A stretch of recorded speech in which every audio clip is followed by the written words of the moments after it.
इतिहास में ना कुछ कहानियां जीत की होती हैं तो कुछ पछतावे की। पर आज हम एक ऐसी कहानी की बात करेंगे जो दोनों है। ये कहानी है मौर्य वंश के सम्राट अशोक की और उस एक जंग की जिसने उन्हें एक विजेता से संत बना दिया। तो बात हो रही है सम्राट अशोक की, मौर्य वंश के एक ऐसे शासक जिनकी रग रग में बहादुरी थी और जिनकी आंखों में बस एक ही सपना था, पूरे हिंदुस्तान को जीत लेना। मतलब एक ही धुन सवार थी उन पर, एक इतना बड़ा साम्राज्य बनाना जिसकी कोई सीमा ही ना हो। लेकिन उनके इस बड़े से सपने के रास्ते में ना एक चट्टान की तरह खड़ा था कलिंग, जिसे आज हम ओडिशा के नाम से जानते हैं। अब देखिए, कलिंग के लोग अपने आज़ाद मिजाज और बहादुरी के लिए बहुत मशहूर थे। वो ऐसे लोग नहीं थे जो किसी के सामने आसानी से सिर झुका दे। तो जाहिर है यहीं से टकराव की शुरुआत होनी थी।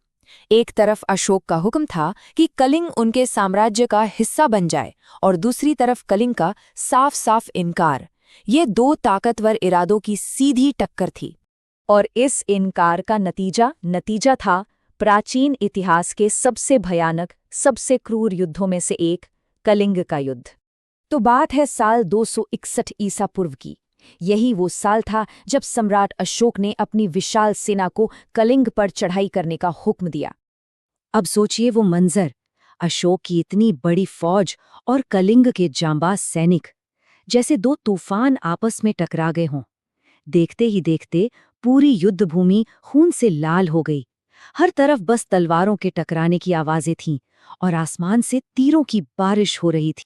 इस जंग की सबसे दर्दनाक बात ये थी कि इसने किसी को नहीं बख्शा, चाहे वो मर्द हों, औरतें हों या फिर मासूम बच्चे।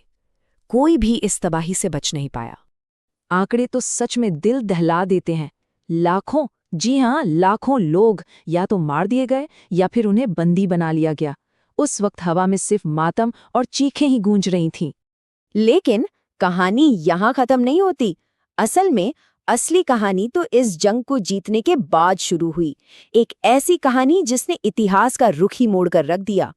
जब जंग खत्म हो गई तो अशोक मैदान जंग का जायजा लेने के लिए निकले, पर वहां उन्हें जीत का कोई जश्न नहीं दिखा। जानते हैं क्या दिखा? हर तरफ बस लाशें ही लाशें, रोती बिलखती औरतें और डरे सहमे अनाथ बच्चे।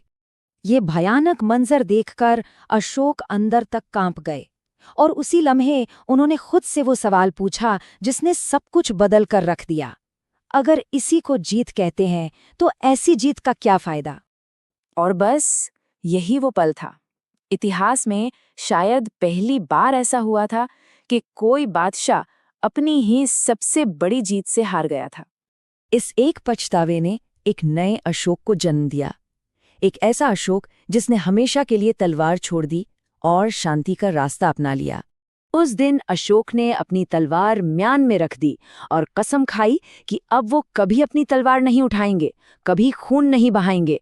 उन्होंने युद्ध का रास्ता छोड़कर बुद्ध का रास्ता अपनाया और अपनी बाकी की जिंदगी अहिंसा, करुणा और शांति के नाम कर दी। और जानते हैं, इसी बदलाव की वजह से दुनिया ने उन्हें महान अशोक कहना शुरू किया।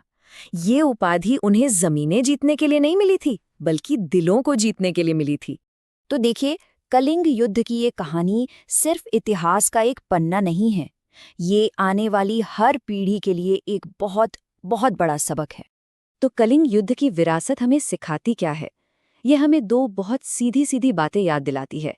पहली बात कि हिंसा से कभी असली जीत नहीं मिलती, सिर्फ पछतावा मिलता है।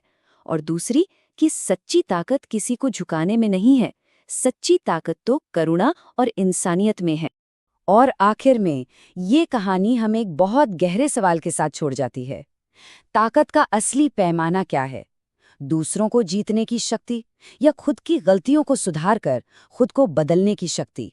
इस पर सोचिएगा जरूर।